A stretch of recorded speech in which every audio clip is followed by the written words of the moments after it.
I just wanted to come on here, and it's just a quick tips, all it is.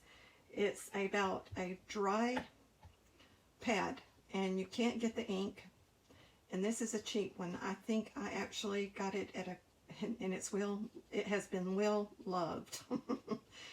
But I purchased this at Tuesday morning, and it was real cheap. I think I paid 50 cents for this pad, and it was just a white pigment ink, and it was dry as it could be. And I'll show you what I do when I can't get the ink. Then my suggestion is just to get a good gouache. My Artscape makes a pretty good product. I like their gouache anyway. That's the one thing I do like of theirs. But it's real simple. This is glycerin. I put it in a little dropper. I think this was my vitamin B2. That's what was in this. And I take the label off and I put my own label on. But what I do, I'm going to set this to the side.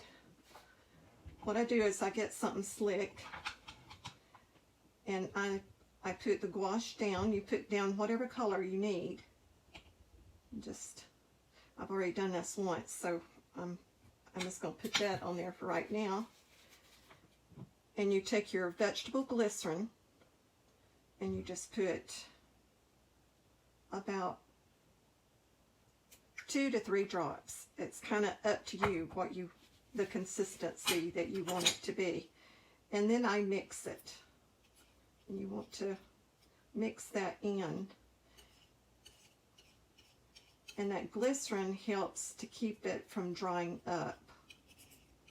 And I learned this from the Frugal Crafter about 7 years ago.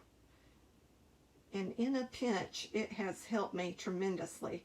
Because a lot of times you cannot find your ink, and I'm not going out shopping or anything right now. And that's pretty juicy. I can do it one more time and work from this side.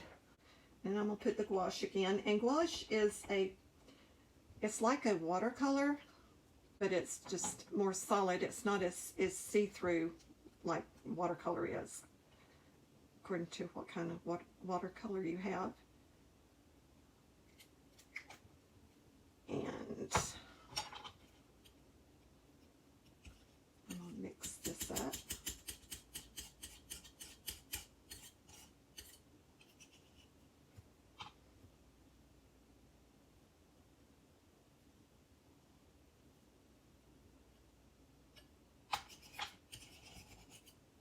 And you need to let this sit with a lid on it, and it just kind of soaks into that.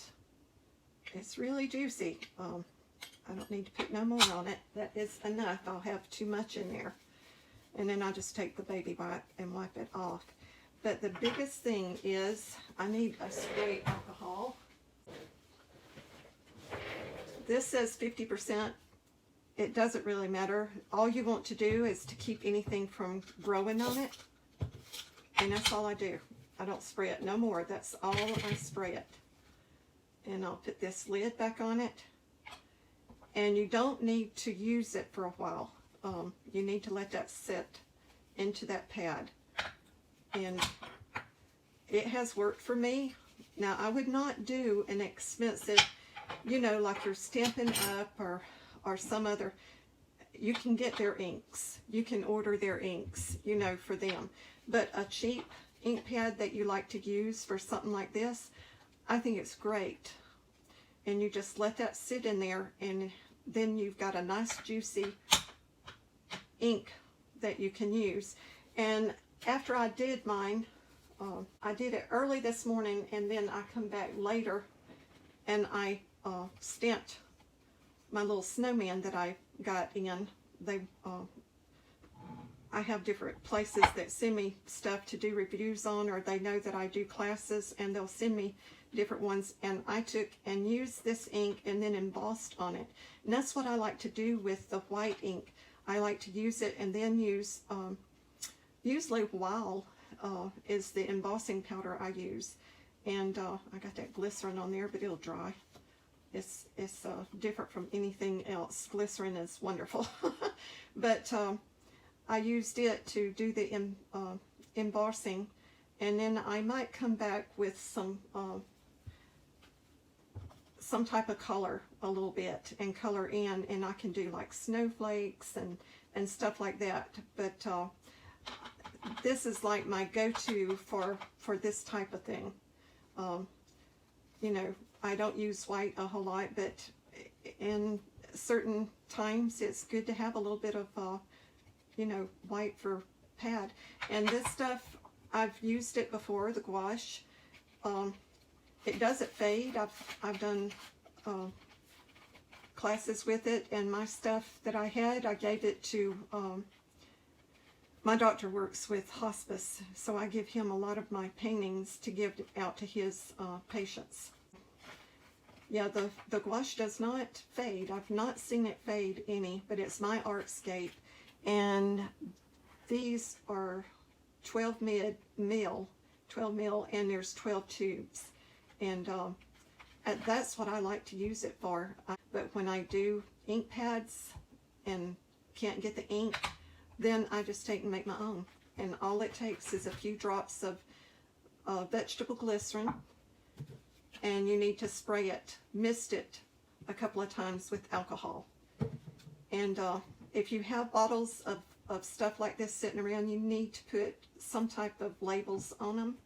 I put, this has got my art glitter glue, and this has my alcohol, and it's just good to, you know, keep it, and you know where it's at, you know, you can see it, so it's just easy. Just a couple of tips to let you know. And I learned this from the Frugal Crafter, Lindsay. She, I took some classes from her on her YouTube, but that was a really good thing to know, because you're in the middle of a project and your ink goes out on you and it's one of your cheaper pads, you can make it. It just takes a little bit of supplies, not much at all. The glycerin and gouache, and spray it with alcohol. That way nothing will grow on it. So I hope this was helpful. July, Christmas in July is coming up. I'm going to be doing some different cards. Let me know if you have something you want to see. I've been using my die cut machine, just a little cap of what I've been doing. But you know, I've been making with the We Are Memory Keeper. I did a bunch of fooling and just learning my my machine, and it's working out real good. I've sent my own designs over, and I'm able to get that done. So I'm excited. If you have any questions, or if I can help you with anything, it's just a tip that I got from Lindsay, the Frugal Crafter. She's on YouTube, and she has she's helped a lot of people with card making, mixed media, watercolor. She's an amazing artist. If you're not following Lindsay, you might want to look her up, or if you ask me, I can send you a link. But God bless you. This is just a quick one, not a real long video. But I hope y'all have a wonderful week. Bye for now.